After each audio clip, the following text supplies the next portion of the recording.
नमस्कार विद्यार्थी मित्रांनो, welcome back to the online classes. पहा, वेक्टर्स बद्दल आपण स्टडी करत होतो आणि त्यामध्ये आपण लास्ट लेक्चर मध्ये वेक्टर ऍडिशन साठीचा एक लॉ स्टडी केला होता, that is the parallelogram law of vector addition. Parallelogram law of vector addition, vector ऍडिशनचा एक लॉ आपण लास्ट लेक्चर मध्ये स्टडी केला होता। ओके, सो काय आहे parallelogram law of vector addition? पहा, आता एक तर गोष्ट आपल्याला माहिती, आपण वेक्टरची जी ऍडिशन करतो ती सेम टाइपच्या वेक्टरची ऍडिशन करतो। म्हणजे फोर्स मध्येच ऍड केला जातो, वेलोसिटी मध्येच ऍड केली जाते, डिस्प्लेसमेंट मध्येच ऍड केलं जातं। म्हणजे काय, तर जी ऍडिशन होणार आहे ती सेम टाइपच्या वेक्टर्सचीच होणार आहे। म्हणजे वेलोसिटी मध्ये तुम्ही फोर्स वगैरे ऍड करू शकत नाही। मग समजा माझ्याकडे असेच सेम टाइपचे दोन वेक्टर्स आहेत, एक वेक्टर आहे पी बार आणि दुसरा वेक्टर आहे क्यू बार। याकडे दोन वेक्टर्स आहेत, एक आहे पी बार आणि दुसरा आहे क्यू बार, आणि त्या दोन वेक्टर्स मधला अँगल आहे थीटा। त्या दोन वेक्टर्स मधला अँगल थीटा आहे, तर आपल्याला माहिती आहे त्यांच्या कॉमन पॉइंट पासून निघणारा अशा प्रकारचा त्यांचा रिझल्टंट येतो, याला आपण आर बार म्हटलं। हे आपण याला पॅरलोग्राम कंप्लीट करून ड्रॉ केलं होतं। ओके, सो या पी बार आणि क्यू बारचे मॅग्निट्यूड्स आहेत पी आणि क्यू, आणि त्यांच्या रिझल्टंटचा मॅग्निट्यूड आहे आर। या दोघाचा हा आर काय आहे? रिझल्टंट। म्हणजे तुम्हाला जर दोन वेक्टरची मॅग्निट्यूड माहित असतील, त्यांच्यातलं अँगल माहित असणं म्हणजे त्यांच्या डायरेक्शन माहित असणं। मग तुम्हाला पी बार आणि क्यू बार, पी बार इकडे चाललाय, क्यू बार इकडे चाललाय, हा त्या दोघांमधला अँगल जो त्यांच्या डायरेक्शन बद्दल आपल्याला माहिती देईल। आणि हा आर बार त्या दोन वेक्टर्सचा काय आहे? रिझल्टंट वेक्टर आहे। हा आर बार त्या दोन वेक्टर्सचा काय आहे? रिझल्टंट वेक्टर आहे। मग तो जो आर बार असणार आहे त्याचा मॅग्निट्यूड आपण फाइंड आउट करणार बाय युजिंग दी फॉर्म्युला जो आपण काल डिराइव्ह केला होता, P square plus Q square plus 2pq cos of theta. P square plus Q square plus 2pq cos of theta हा या रिझल्टंटचा काय आला? मॅग्निट्यूड। समजा त्या रिझल्टंटचा या पी सोबत अँगल अल्फा आहे, पी सोबत अँगल किती? अल्फा। तर तो अल्फा कॅल्क्युलेट करण्यासाठी आपल्याकडे फॉर्म्युला आहे tan alpha equals to Q sine theta divided by P plus Q cos of theta. आणि हे तुम्हाला मी फाइंड आउट करायला सांगितलं होतं, हा बीटा। तो जर तुम्ही फाइंड आउट केला असेल तर त्या टॅन बीटा साठीचा फॉर्म्युला येईल P sign theta divided bye Q plus P cos of theta. म्हणजे हे फाइंड आउट केलं तर त्या रिझल्टंटचा पी बार सोबतचा अँगल मिळेल, आणि हे फाइंड आउट केलं तर रिझल्टंटचा क्यू बार सोबतचा, आणि हा झाला रिझल्टंटचा मॅग्निट्यूड। मी ऑलरेडी तुम्हाला सांगितलंय, तुम्ही अँगल फाइंड आउट करताय म्हणजे तुम्ही डायरेक्शन स्पेसिफाय करताय।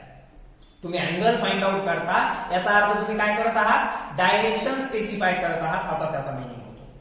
म्हणजे पॅरलोग्राम लॉचा आपल्याला आता यूज काय आहे किंवा आपण ऍप्लिकेशन कशा प्रकारे करू शकतो? जर तुमच्याकडे दोन वेक्टर्स आहेत जे वेगळ्या वेगळ्या डायरेक्शनला जात आहेत, आणि त्या दोन वेक्टर्स मधला तुम्हाला अँगल माहिती आहे, त्यांचे मॅग्निट्यूड जर माहित असतील, तर त्यांचा रिझल्टंट कॅल्क्युलेट करण्यासाठी, त्यांचा रिझल्टंट फाइंड आउट करण्यासाठी आपण एक फॉर्म्युला फाइंड आउट केला। तो फॉर्म्युला ज्या लॉ वरून आपण फाइंड आउट केलाय तो लॉ म्हणजे parallelogram law of vector addition.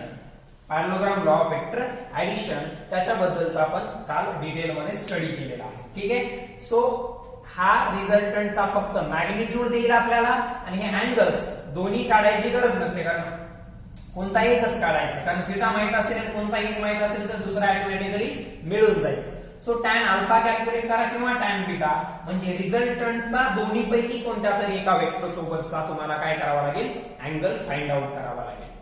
Angle काय करावा लागेल? फाइंड आउट करावा लागेल। So this is the concept of parallelogram law of vector addition. याला व्यवस्थित काल तुम्ही नोट डाऊन केला असेल तर, आणखी व्यवस्थित समजलं असेल तर आता फॉर्म्युला परत एकदा नोट डाऊन करून घ्यायचा। ठीक आहे, फॉर्म्युला पाठच झाला पाहिजे आता। सो रिझल्टंटचा मॅग्निट्यूड कसा काढायचा आणि डायरेक्शन कशी फाइंड आउट करायची याच्यासाठीचा फॉर्म्युला आपण ऑलरेडी स्टडी केला। ठीक आहे, आता पुढचा पॉइंट पहा, आपल्याला काही लॉज ऑफ वेक्टर अल्जेब्रा पाहायचा। Laws of vector algebra, laws of vector algebra, फक्त त्यांचे स्टेटमेंट काय आहेत, सॉरी त्यांचे फॉर्म्युले काय आहेत ते डायरेक्टली आपण पाहणार आहोत। ठीक आहे, तसं आपल्या अल्जेब्राला काहीतरी लॉज असतात, रूल असतात, तसेच आपण वेक्टर अल्जेब्राचे रूल्स इथं स्टडी करतोय। त्यातला पहिला आहे commutative law of vector addition. काय आहे? Commutative law of vector addition. वेक्टर्सच्या ऍडिशनचा कम्युटेटिव्ह लॉ आपल्याला स्टडी करायचा आहे. ठीक आहे. समजा माझ्याकडे 3 वेक्टर्स आहेत, ए बार, B bar and C bar. हे 3 माझ्याकडे काय आहेत? वेक्टर्स आहेत आणि एम आणि एन हे 2 स्केलार्स आहेत.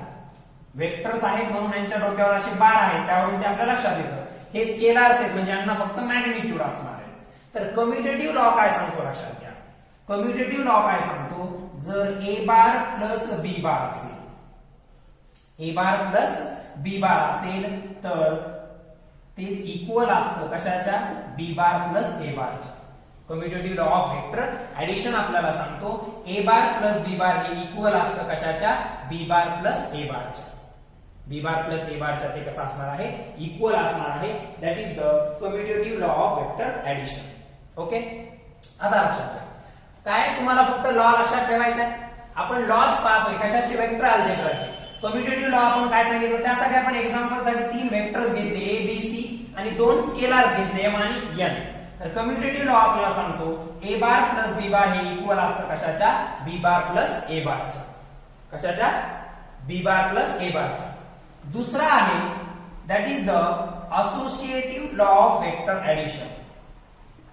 Associative law of vector addition. Vector addition हा काय सांगतो पहा? A bar plus in bracket B bar plus C bar हे इक्वल असतं कशाच्या? A bar plus B bar in bracket plus C bar. ठीक आहे. So this is the associative law of vector addition. त्यानंतर तिसरा एक लॉ आहे. हे लॉ डायरेक्टली लक्षात ठेवायचे. कम्युटेटिव्ह लॉ काय लक्षात ठेवणार? A bar plus B bar he addition equal असते कशाच्या? बी बार प्लस ए बारच्या. आणि असोसिएटिव्ह लॉ मध्ये काय लक्षात ठेवणार? A bar plus in bracket B bar plus C bar is equals to in bracket A bar plus B bar ब्रॅकेटच्या बाहेर प्लस सी बार. हे laws directly as it is पाठ करायचे आहे. ठीक आहे. याच्यामध्ये काही याच्या प्रूफला काही एवढं महत्व द्यायची गरज नाहीये. ठीक आहे. सो हे 2 लॉ आणि आणखी एक आहे तिसरा that is the distributive law of vector addition. ठीक आहे. किंवा तर आपण सिम्पली नुसतं डिस्ट्रीब्युटिव्ह लॉ असं म्हणू शकतो. ठीक आहे. सो डिस्ट्रीब्युटिव्ह लॉ काय सांगतो? पहिले 2 लॉ झाल्यानंतर हा थर्ड पहा. Distributive law of vector. ठीक आहे. So distributive law of vector algebra काय आहे पहा. जर माझ्याकडे अशा प्रकारची इक्वेशन आहे एम प्लस एन ब्रॅकेटच्या बाहेर ए बार अशा प्रकारे, म्हणजे ब्रॅकेटमध्ये 2 स्केलारची ऍडिशन आहे, त्या ब्रॅकेटला ए बारनं काय झालेलं आहे? मल्टिप्लाय झालेला आहे. तर तेव्हा आपण या प्रत्येकानं त्या वेक्टरला मल्टिप्लाय करावं लागेल. M A bar plus N A bar हा झाला distributive law of vector addition. ठीक आहे. किंवा याला असंही लिहू शकतो आपण, हे लक्षात ठेवा की पर्टिक्युलरली माझ्याकडे काय आहे? पर्टिक्युलरली अशा प्रकारे डिस्ट्रीब्युटिव्ह लॉ मध्ये आणखी लिहू शकता तुम्ही. माझ्याकडे एक स्केलार आहे एम आणि ब्रॅकेटमध्ये आहे ए बार प्लस बी बार.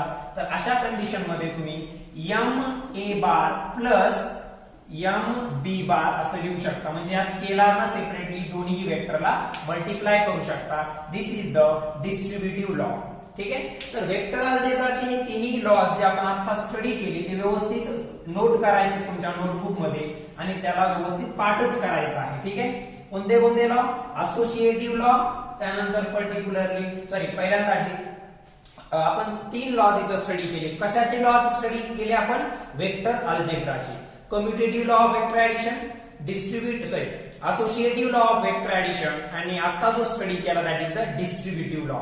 डिस्ट्रीब्युट करणे म्हणजे त्यांना सेपरेटली प्रत्येकानं त्या वेक्टरला मल्टिप्लाय करणे किंवा दिलेल्या स्केलारनं दोन्ही वेक्टरला मल्टिप्लाय करणं जर ऍडिशन मध्ये असतील ते 2 वेक्टर्स तर. ठीक आहे. चल हे लॉज व्यवस्थित फक्त पाठ करायचे तुमच्या लक्षात असले पाहिजे. पहा परत आपण आपल्या पॅरलोग्राम लॉ वरून जो आपण रिझल्टंट साठीचा फॉर्म्युला डिराइव्ह केला होता त्यावरती येऊया. So R is calculated as p square plus q square plus 2pq cos of theta आणि त्याच्यात अँगल जर फाइंड आउट केला तुम्ही तर तो कशा प्रकारचा येईल? tan अल्फा. काय आहे हा? tan अल्फा. It will be equals to q sin theta divided by p plus q cos theta. ही रिझल्टंटचा मॅग्निट्यूड झाला, ही रिझल्टंटची डायरेक्शन झाली. आता व्यवस्थित लक्ष असू द्या. पहा हा थीटा जो आहे इथं दाखवलेला हा जो थीटा आहे that theta is the angle between P bar and Q bar. तो जो थीटा आहे तो पी बार आणि क्यू मधला अँगल आहे. ठीक आहे, तो काही असू शकतो. तो 0, 10, 30, 45, 90, 180, 360 काहीही असू शकतो. आपल्याला काही स्पेशल केसेस त्या अँगलच्या स्टडी करायच्या. फॉर एक्झाम्पल पहिला पहा, स्पेशल केस मधले पहिली केस पहा.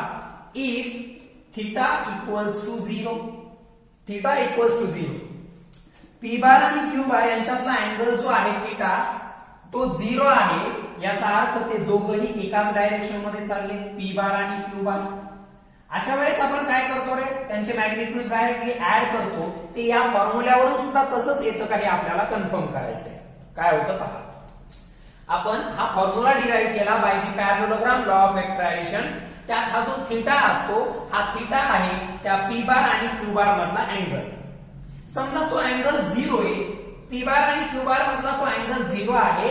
याचा अर्थ पी बार आणि क्यू बार अशा प्रकारे एकमेकांना कशा आहेत, पॅरलल आहेत. कशा आहेत, parallel.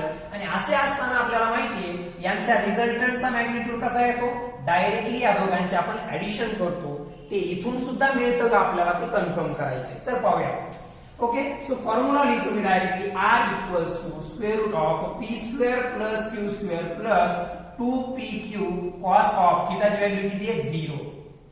So R equals to square root of P square plus Q square plus 2pq into cos 0 ची व्हॅल्यू 1 असते. ट्रिग्नोमेट्री आपण लास्ट इयर मध्ये स्टडी केली 10वी मध्ये.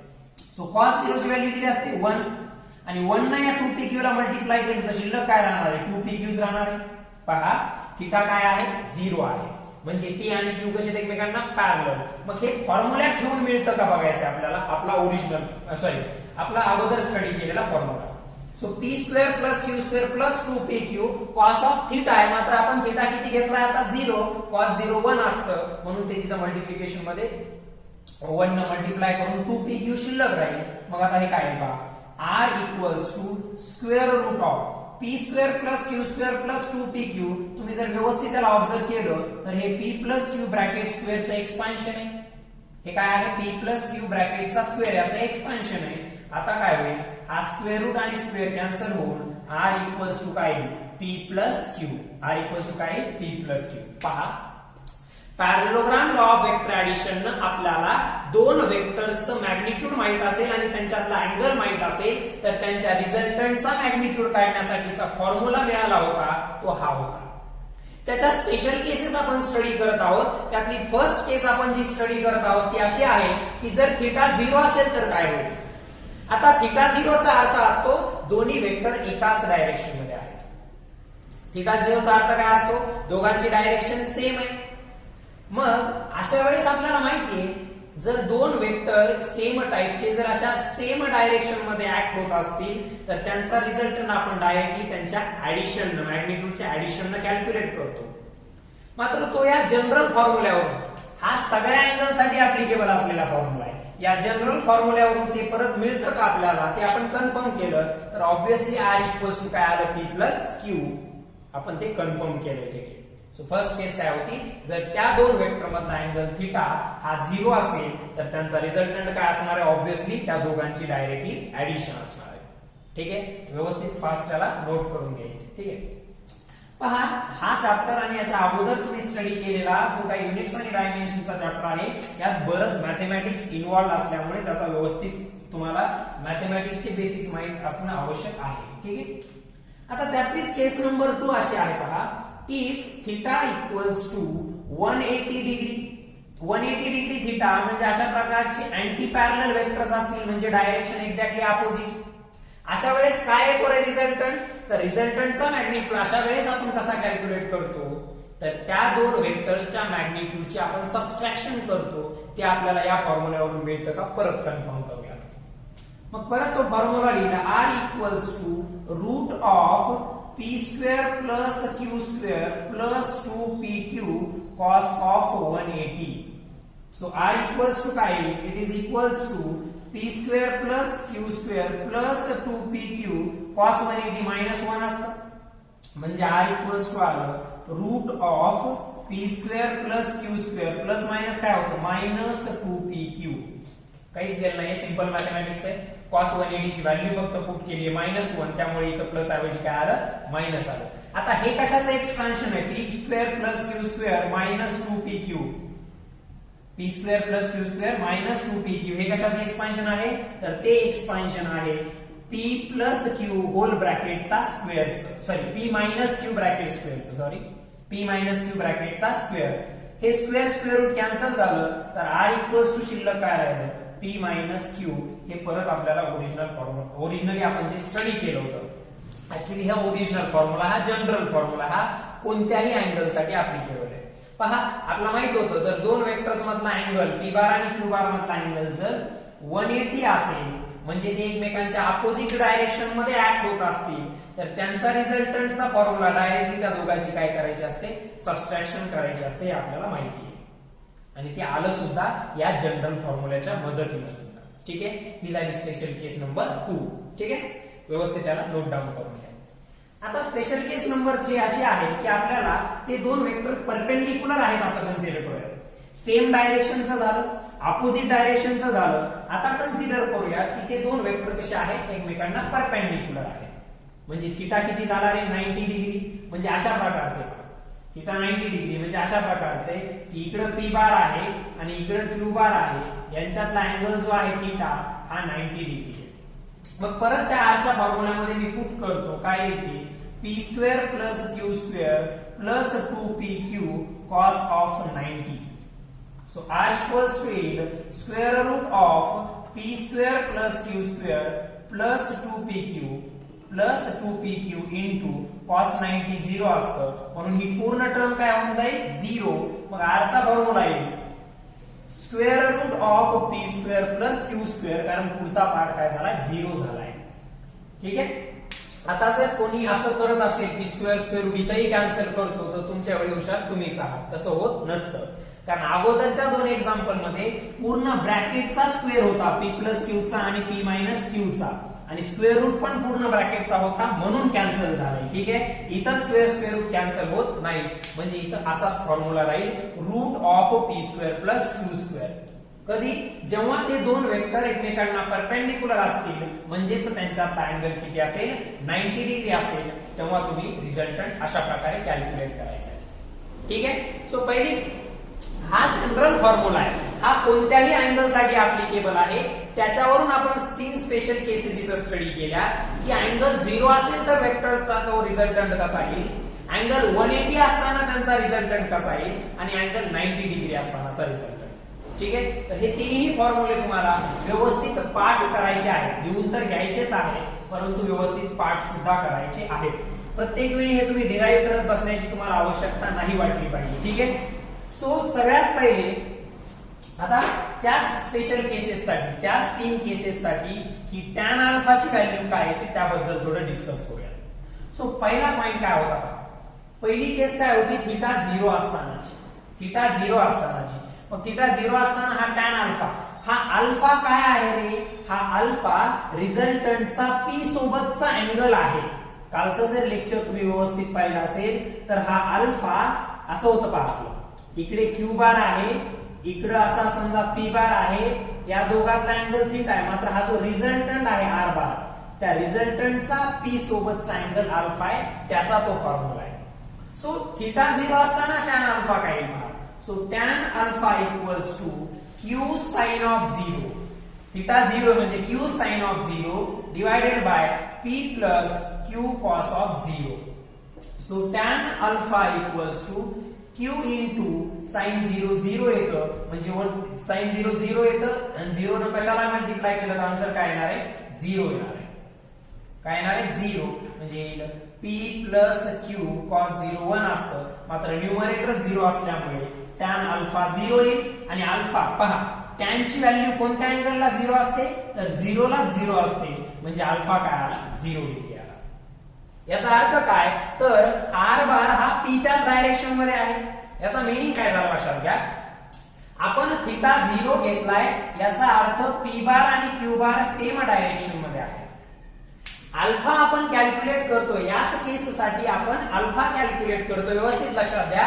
अल्फा काय आहे तर रिझल्टंटचा p सोबतचा अँगल आहे, तुम्ही या फॉर्म्युल्यामध्ये थिटाची व्हॅल्यू 0 पुट केल्यानंतर तुम्हाला अल्फाची सुद्धा व्हॅल्यू 0 मिळाली.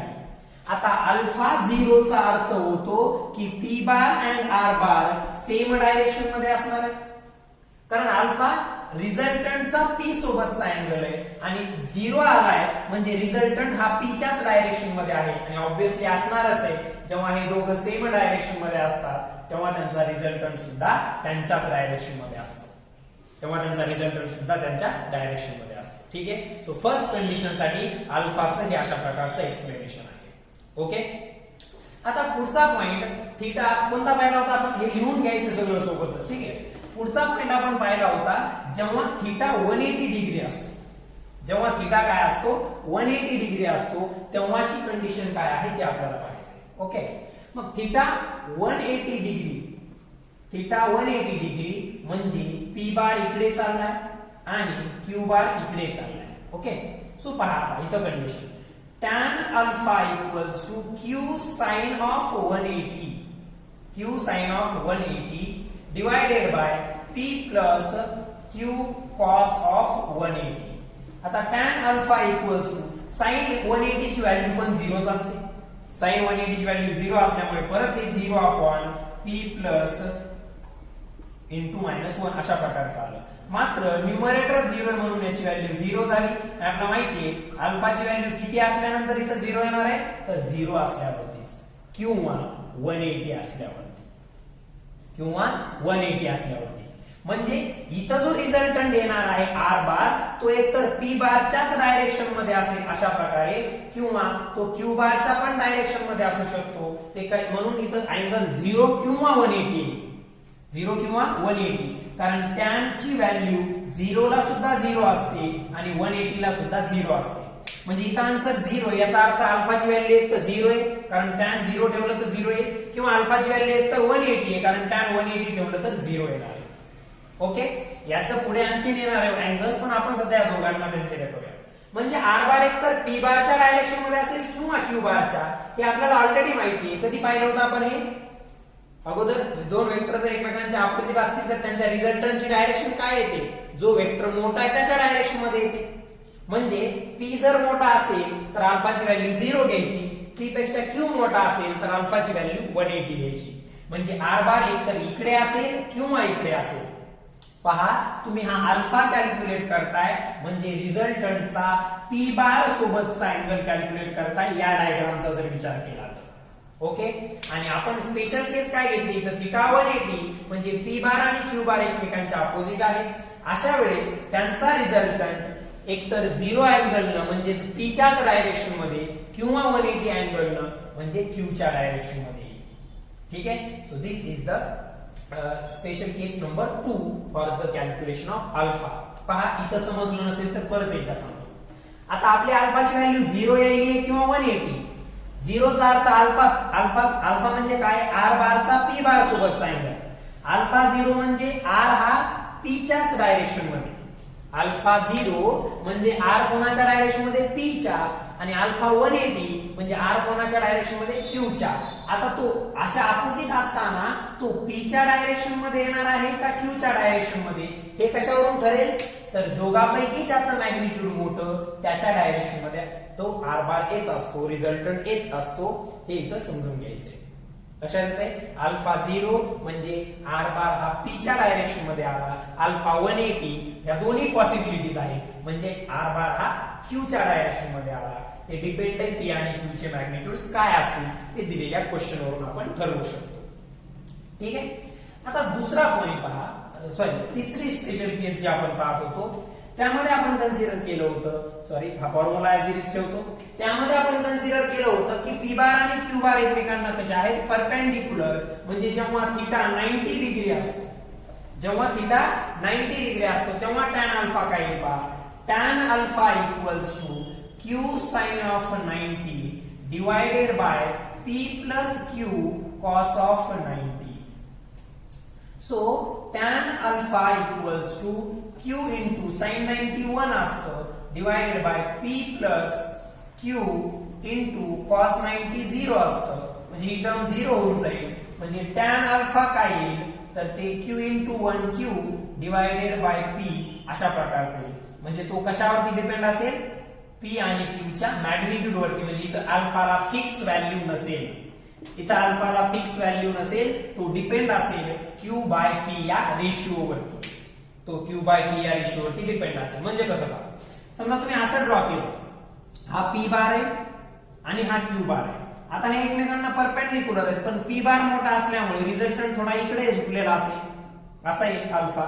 आणि तेच जर तुम्ही असं ड्रॉ केलं, q मोठा घेतला आणि p छोटा घेतला, q बार आणि p बार, तर रिझल्टंट थोडा इकडे आलेला असेल, म्हणजे अल्फा असा येईल. लक्षात येते का पहा, लक्षात येते का पहा व्यवस्थित प्रकारे की p tan अल्फा थीटा 90 असताना तो अल्फा फिक्स मिळणार नाही. या अगोदरच्या दोन केसेस प्रमाणे तो q आणि p च्या रेशिओवरती डिपेंड असेल. हे दोघे एकमेकांना परपेंडिक्युलर या डायग्राम मध्ये पण आहेत आणि या डायग्राम मध्ये पण आहेत. जर p मोठा असेल तर रिझल्टंट त्याच्याकडे झुकलेला असेल, जर q मोठा असेल तर रिझल्टंट त्याच्याकडे झुकलेला असेल. हे डिपेंड कशावरती आहे, q बाय p हा रेशो नेमका किती येतो त्यावरती. हे डिपेंड कशावरती आहे, q बाय p हा जो रेशो आहे तो नेमकं किती येतो त्याच्यावरती हे डिपेंड असणार आहे. ठीक आहे. So these are the 3 special cases. या तिन्ही कंडिशन मध्ये रिझल्टंटचं मॅग्निट्यूड आणि डायरेक्शन, रिझल्टंटचं मॅग्निट्यूड आणि डायरेक्शन कशा प्रकारचे येतं पहा, की समजा माझ्याकडे दोन वेक्टर्स आहेत, p बार आणि q बार, आणि त्यांचा रिझल्टंट r बार असणार आहे. तर पहिली कंडिशन p आणि q मधला अँगल थीटा 0 असतानाची, दुसरी स्पेशल केस त्यांच्यातला अँगल 180 असतानाची, आणि तिसरी केस जी आहे ती त्यांच्यातला अँगल 90 डिग्री असतानाची. Theta is the angle between these two vectors, आणि जो अल्फा आपण घेतो तो p बार सोबतचा r बारचा अँगल असणार आहे. ठीक आहे. सो या तिन्ही कंडिशन मध्ये पहा काय असणार आहे, तर जो रिझल्टंटचा मॅग्निट्यूड असणार आहे, आता ह्याला एकत्र लिहितो आपण, याच्यावरती डिस्कशन केलेलं आहे. रिझल्टंटचा मॅग्निट्यूड इथे येईल आणि अल्फाची व्हॅल्यू इथे येईल. ठीक आहे. किंवा डायरेक्टली लिहितो टॅन अल्फाची व्हॅल्यू लिहितो. ठीक आहे. सो r चं व्हॅल्यू जेव्हा थीटा 0 असतो तेव्हा r directly p plus q येईल. जेव्हा थीटा 180 असतो तो p मायनस q येईल. हे ऑलरेडी आपण पाहिलं होतं. आणि इथं तो root of p square plus q square येईल. म्हणजे p आणि q मध्ये अँगल थीटा 0 असताना त्यांच्या रिझल्टंटचा मॅग्निट्यूड दोघांची डायरेक्टली ऍडिशन असेल. त्यांच्यातला अँगल 180 असताना म्हणजे ते अँटी पॅरलल असताना त्यांचा रिझल्टंटचा मॅग्निट्यूड हा त्यांच्या सबट्रॅक्शनने कॅल्क्युलेट केला जाईल. आणि ते दोघे एकमेकांना परपेंडिक्युलर असताना हा फॉर्म्युला यूज करून त्यांच्या रिझल्टंटचा मॅग्निट्यूड कॅल्क्युलेट करता येईल. थीटा 0 असताना अल्फाची व्हॅल्यू 0 असणार आहे, टॅन अल्फाची व्हॅल्यू 0 असणार आहे. थीटा 180 असताना सुद्धा टॅन अल्फाची व्हॅल्यू 0 असणार आहे. थीटा 90 असताना मात्र टॅन अल्फाची व्हॅल्यू q बाय p असणार आहे. ती या रेशिओ वरती डिपेंड असणार आहे. ठीक आहे. सो दिस इज द, हा टेबल आता व्यवस्थित लक्षात ठेवायचा आहे. काय आहे, माझ्याकडे दोन वेक्टर्स आहेत p आणि q. काय आहे, माझ्याकडे दोन वेक्टर्स आहेत p आणि q, आणि त्यांचा रिझल्टंट आहे r बार. वेक्टर्स आहेत p आणि q आणि त्यांचा रिझल्टंट आहे r बार. आपण एक जनरल फॉर्म्युला स्टडी केला होता पॅरललोग्राम लॉ ऑफ एक्सट्रॅडिशन वरून. तेव्हा रिझल्टंटच्या मॅग्निट्यूड साठी आपण हा फॉर्म्युला पाहिला होता, p square plus q square plus 2pq cos theta. आणि रिझल्टंटच्या डायरेक्शन साठी हा फॉर्म्युला पाहिला होता, tan alpha equals to q sine of theta, q sine of theta divided by p plus q cos of theta. हा formula पाहिला होता. यावरून आपण 3 स्पेशल केसेस स्टडी केल्या. जेव्हा p बार आणि q बार मधला अँगल 0 असेल, म्हणजे ते दोघे एकमेकांना पॅरलल असतील, तेव्हा त्यांची डायरेक्टली ऍडिशन करा. अँटी पॅरलल म्हणजे अँगल 180 सबट्रॅक्शन करा, आणि त्यांच्यातला थीटा 90 डिग्री असताना अशा प्रकारे root of p square plus q square या फॉर्म्युल्याने आपण त्यांचा मॅग्निट्यूड कॅल्क्युलेट करू शकतो रिझल्टंटचा. हे झालं रिझल्टंटच्या मॅग्निट्यूड बद्दल.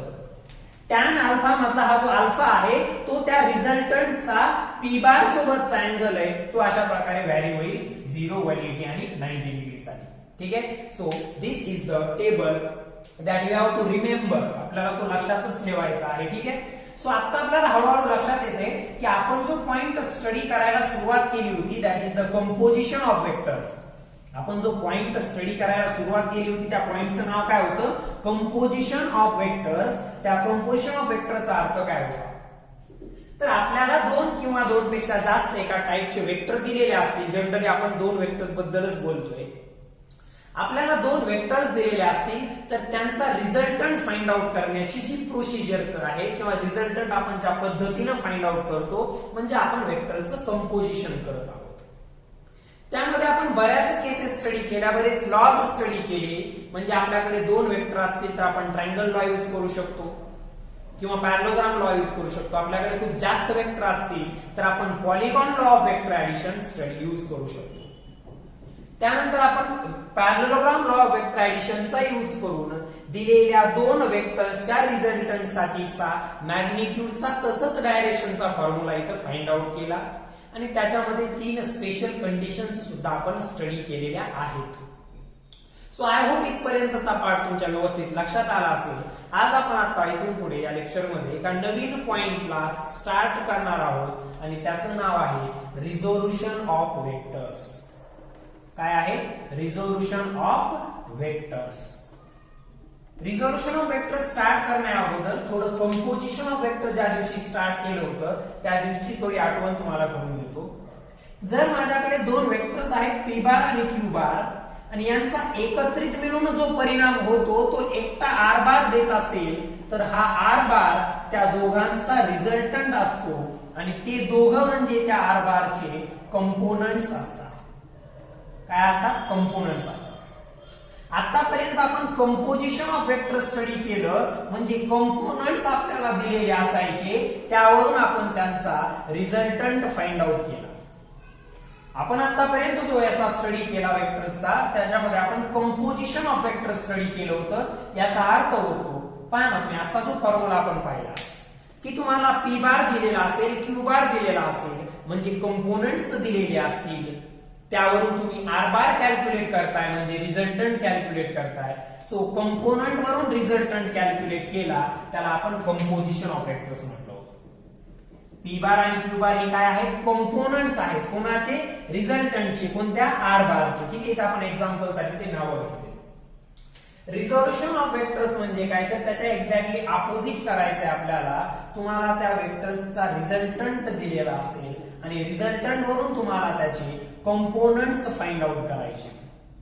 रिझल्टंट वरून काय करायचे? कंपोनंट्स फाइंड आउट करायचे आहेत. ओके, त्यामध्ये लिहितोय मी if components are perpendicular to each other. If components are perpendicular to each other. समजा माझ्याकडे एक वेक्टर आहे ज्याचे कंपोनंट्स एकमेकांना परपेंडिक्युलर असतील. The components are perpendicular to each other. लक्षात घ्या, कंपोनंट रिझल्टंटला परपेंडिक्युलर नाहीये, ते एकमेकांना परपेंडिक्युलर आहेत. So if components are perpendicular to each other then that is called as rectangular components. त्यांना काय म्हणतो आपण? रेक्टँग्युलर कंपोनंट्स म्हणतो. रेक्टँग्युलर कंपोनंट्स म्हणतो. ठीक आहे, आणि आपण रिझोल्युशन करतोय म्हणजे काय करतोय तर सॉरी लिहिलंय मी ऑलरेडी वरती. रिझल्टंट वरून कंपोनंट्स फाइंड आउट करणार. रिझल्टंट वरून काय करणार? कंपोनंट्स फाइंड आउट करणार. आणि या चॅप्टर मध्ये आपल्याला इथं 11th मध्ये फक्त रेक्टँग्युलर कंपोनंट्सचाच विचार करायचा आहे. कोणत्या कंपोनंट्सचा विचार करायचा आहे? Rectangular components. म्हणजे दिलेल्या वेक्टरचे जे दोन कंपोनंट्स आपल्याला स्टडी घ्यायचे आहेत कन्सिडरेशन मध्ये ते दोघं एकमेकांना कसे असणार आहेत? परपेंडिक्युलर असणार आहेत. So what is the resolution of vector? Resolution of vector is the process of finding the components of the given vector. तो दिलेला वेक्टर म्हणजे त्या कंपोनंट्सचा रिझल्टंट असणार आहे. त्या दिलेल्या वेक्टर्सचे कंपोनंट्स फाइंड आउट करणं म्हणजे तो एकटा जेवढा इफेक्ट शो करत होता तेवढाच इफेक्ट दाखवणारे दोन किंवा दोन पेक्षा जास्त वेक्टर्स फाइंड आउट करणं म्हणजे त्याचे कंपोनंट्स फाइंड आउट करणं. आपण इथं दोनच कंपोनंट फाइंड आउट करणार आहेत आणि ते पण एकमेकांना कसे असतील? परपेंडिक्युलर असतील. ते पण कसे असतील? एकमेकांना परपेंडिक्युलर असतील. म्हणजे कसं पहा, माझ्याकडे एक वेक्टर आहे आर बार आणि त्याचे दोन कंपोनंट्स आहेत पी आणि क्यू. तर या आर वरून ते पी आणि क्यू फाइंड आउट करणं म्हणजे काय असणार आहे? Resolution of vector. म्हणजे एक्झॅक्टली कंपोजिशन ऑफ वेक्टरच्या उलट आहे. कंपोजिशन ऑफ वेक्टर मध्ये आपल्याला पी आणि क्यू दिलेले असायचे, त्यावरून आपण आर बार फाइंड आउट करायचो. काय होतं तर आपण कंपोजिशन मध्ये काय केलं, तुम्हाला पी आणि क्यू दिलेले असायचे, त्यावरून तुम्ही आर बार कॅल्क्युलेट केला. इथं त्याच्या एक्झॅक्टली उलट करायचंय, तुम्हाला दिलेल्या वेक्टर्सचे कंपोनंट्स फाइंड आउट करायचे. ठीक आहे, याला व्यवस्थित नोट डाऊन करा. याच्यावरती आणखी डिस्कशन करायचं आपल्याला बरंच. माझ्याकडे एखादा वेक्टर असणार आहे, मला तो एकटा वेक्टर जेवढा इफेक्ट देणार आहे तेवढाच इफेक्ट देणारे दोन वेक्टर्स फाइंड आउट करायचे, जे त्याचे कंपोनंट्स आहेत असं आपण म्हणतो. आणि रिझल्टंट वरून कंपोनंट्स फाइंड आउट करण्याची जी प्रोसिजर आहे that is called as the resolution of vector. That is called as a resolution of vectors. यालाच आपण रिझोल्युशन ऑफ वेक्टर्स असं म्हणत असतो. आता कसं पहा, लक्षात घ्या, मी सिम्प्लिसिटीसाठी एक कोऑर्डिनेट सिस्टीम ड्रॉ करतोय. ही कोऑर्डिनेट सिस्टीम आहे, हा एक्स ऍक्सिस आहे, हा वाय ऍक्सिस आहे. आणि मग माहिती तुम्हाला याला आपण काय म्हणतो, याला आपण ओरिजिन म्हणतो, ज्याचे कोऑर्डिनेट 0,0 असतात. मग माझ्याकडे एक वेक्टर आहे अशा प्रकारचा आर बार. ठीक आहे, असा एक वेक्टर आहे आर बार. आता हा जो आर बार आहे तो एक्स वाय प्लेन मध्ये ऍक्ट झालेला आहे. लक्षात घ्या, आर बार कुठे आहे, अलॉंग एक्स ऍक्सिस आहे का, नाहीये. अलॉंग वाय ऍक्सिस आहे का, नाहीये. मग कसा आहे तर तो एक्स वाय प्लेन मध्ये आहे. हा एक्स ऍक्सिस आणि हा वाय ऍक्सिस जेव्हा असतो तर हा जो असतो याला आपण काय म्हणत असतो, एक्स वाय प्लेन म्हणतो. याला आपण काय म्हणतो, एक्स वाय प्लेन म्हणतो. लेट्स सपोज त्या रिझल्टंटचा एक्स ऍक्सिस सोबतचा अँगल आहे थिटा. आता इकडे व्यवस्थित एक गोष्ट लक्षात घ्यायची, इथं थिटा जो आपण यूज करतोय तो मागे जो यूज केला होता त्याच्यापेक्षा वेगळा आहे, कन्फ्युज व्हायचं नाहीये. ठीक आहे, तुम्हाला जर हे कन्फ्युजन टाळायचं असेल तर मी याला गॅमानं डिनोट करतो. ठीक आहे, कारण अल्फा बीटा आणि थिटा आपण ऑलरेडी यूज केले, मी याला गॅमानं डिनोट करतो. ठीक आहे, आता लक्षात घ्या, मी काय केलं, माझी कोऑर्डिनेट सिस्टीम एक्स वाय, त्या सिस्टीम मध्ये ओरिजिन पासून स्टार्ट होणारा एक वेक्टर ड्रॉ केलाय आर बार, जो कोणत्या प्लेन मध्ये, ऑब्विसली तो एक्स वाय प्लेन मध्ये आहे. आता लक्षात घ्या, अशा प्रकारे जेव्हा एखादा वेक्टर एक्स वाय प्लेन मध्ये असतो तेव्हा त्याचा अलॉंग एक्स ऍक्सिस सुद्धा काहीतरी इफेक्ट होत असतो आणि अलॉंग वाय ऍक्सिस सुद्धा काहीतरी इफेक्ट होत असतो. मग मला असे दोन वेक्टर फाइंड आउट करायचे, एक त्यातला अलॉंग एक्स ऍक्सिस असेल आणि एक त्यातला अलॉंग वाय ऍक्सिस असेल. आता व्यवस्थित लक्षात घ्या, ऍक्च्युअली आपण कन्सेप्ट वरती आलोय. मला एक वेक्टर माहिती आहे आर बार जो एक्स वाय प्लेन मध्ये आहे. मला एक वेक्टर माहिती आहे आर बार जो एक्स वाय प्लेन मध्ये आहे. मला त्याच्या एवढा, तो एकटा जेवढा इफेक्ट देणार आहे तेवढाच इफेक्ट एकत्र मिळून देणारे दोन वेक्टर्स फाइंड आउट करायचे, ज्यातला एक अलॉंग एक्स ऍक्सिस असणार आहे आणि एक अलॉंग वाय ऍक्सिस असणार आहे. तर ते ड्रॉ करण्याची प्रोसिजर कशी येते पहा पहिल्यांदा. तर हा जो एरोचा हेड असतो तिथून एक्स ऍक्सिस वरती असा परपेंडिक्युलर ड्रॉ करायचा आणि तिथून वाय ऍक्सिस वरती सुद्धा अशा प्रकारे परपेंडिक्युलर ड्रॉ करायचा. सो ओरिजिन पासून इथपर्यंत हा आहे समजा पी बार आणि ओरिजिन पासून इथपर्यंत आहे समजा क्यू बार. याचा मीनिंग काय झाला, जो आर बार हा वेक्टर एक्स वाय प्लेन मध्ये ऍक्ट होत आहे, जो आर बार हा वेक्टर एक्स वाय प्लेन मध्ये ऍक्ट होत आहे, यात त्याचा इफेक्ट दोन्ही डायरेक्शन मध्ये असतो, एक्स डायरेक्शन मध्ये सुद्धा आणि वाय डायरेक्शन मध्ये सुद्धा. याचा अर्थ हा एकटा जेवढा इफेक्ट प्रोड्यूस करणार आहे त्या एक्स वाय प्लेन मध्ये तेवढाच इफेक्ट हा पी बार आणि क्यू बार मिळून प्रोड्यूस करणार आहेत. म्हणजे पी बार आणि क्यू बार या आर चे कंपोनंट्स झाले. पी बार आणि क्यू बार हे आर चे कंपोनंट्स झाले. मात्र पी बार एक्स च्या अलॉंग आहे, क्यू बार वाय च्या अलॉंग आहे. म्हणजे त्या दोघातला अँगल काय झाला, 90 डिग्री. आरचा नाही, पी आणि क्यू जे आर चे कंपोनंट्स आहेत, जे दोघं मिळून त्याच्या एकट्या एवढा इफेक्ट शो करणार आहे, त्या दोन कंपोनंट्स मधला अँगल 90 डिग्री आहे. म्हणजे हे आर बारचे रेक्टँग्युलर कंपोनंट्स आहेत. आणि आपल्याला 11th स्टँडर्ड मध्ये तरी सध्या फक्त रेक्टँग्युलर कंपोनंट्सचाच स्टडी करायचा आहे. ठीक आहे, रेक्टँग्युलर कंपोनंट्सचाच डिटेल मध्ये स्टडी करायचा आहे. सो काय आहे, एक वेक्टर एक्स वाय प्लेन मध्ये ऍक्ट होतो तेव्हा काय असतं, त्याचा अलॉंग एक्स ऍक्सिस सुद्धा इफेक्ट असतो, अलॉंग वाय ऍक्सिस सुद्धा इफेक्ट असतो. जो वेक्टर आहे तो आपण आर बार न डिनोट केला, त्याचा एक्स डायरेक्शन मधला इफेक्ट म्हणजेच कंपोनंट आपण पी बार न डिनोट केला आणि वाय डायरेक्शन मधला त्याचा कंपोनंट आपण क्यू बार न डिनोट केला. तर हे पी आणि क्यू हे फाइंड आउट करायचे, गिवन काय असणार आहे हा आपल्याला गिवन असणार आहे आणि हे दोघं आपल्याला फाइंड आउट करायचे. म्हणजेच आपल्याला रिझल्टंट दिलेला आहे त्यावरून त्याचे कंपोनंट्स फाइंड आउट करायचे. म्हणजेच आपल्याला स्टडी करायचा आहे रिझोल्युशन ऑफ वेक्टर्स आणि याचा डिटेल स्टडी आपण नेक्स्ट लेक्चर मध्ये करणार आहोत, फॉर्म्युला वगैरे. ठीक आहे. So I hope you understood the concept, basic concept of the resolution of vectors. करायचंय काय, दिलेल्या वेक्टर्सचे दोन्ही डायरेक्शन मध्ये अलॉंग एक्स आणि अलॉंग वाय, जर तो एक्स वाय प्लेन मध्ये असेल तर याचा अर्थ दिलेल्या वेक्टरचे कंपोनंट्स फाइंड आउट करणे म्हणजे त्याचं रिझोल्युशन करणे असतं. मग ते कंपोनंट्स फाइंड आउट करण्यासाठी कोणते फॉर्म्युलेज आपल्याला यूज करायचे आहेत त्याचा स्टडी आपण नेक्स्ट लेक्चर मध्ये करूया. सो आज आपण पॅरलोग्राम लॉ ऑफ वेक्टर ऍडिशनला रिवाइज केलं, त्याच्या स्पेशल कंडिशन स्टडी केल्या.